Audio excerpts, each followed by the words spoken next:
Alright, this is a video that we were talking about on the forum yesterday. What I'm going to show you is the difference where we're creating length with the hook grip and what we're finding, and explain the whole the world.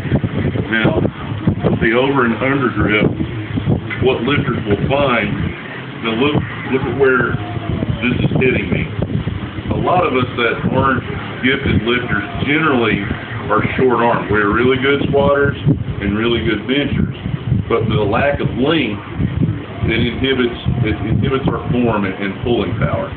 What we're finding with the alternating grip, one, puts a lot of pressure on this bicep, on the underhand. Now look at where it's hitting me. We're not even, it's higher than ball level.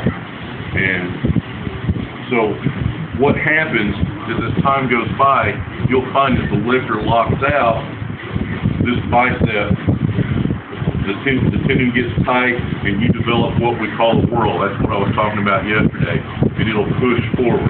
So it doesn't take much, and you can see it's a significant difference. Just a little bit of movement, and see how much that bar is moving.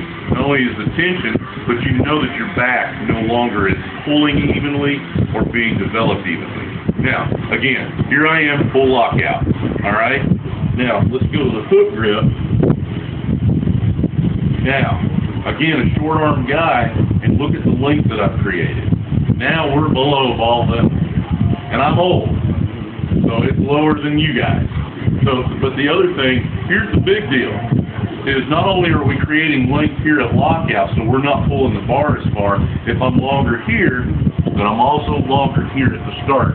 So I can actually get in a cleaner position where I'm not, I can actually get my shoulders either parallel or not so far over the bar where I'm leading with my fannies.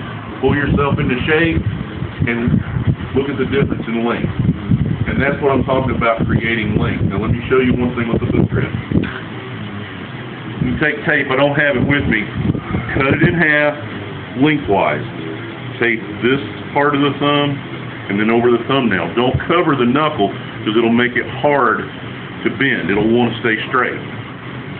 Now, you're wrapping that thumb, pointer, and your bird. All it has to do is make contact there. See, everybody talks about having to have these huge hands, and that is all that I've got. And it locks in. That weight will sit down on that thumb and lock in. Now, that's not for the faint of heart. I will not bullshit you. It will hurt. It's always going to hurt.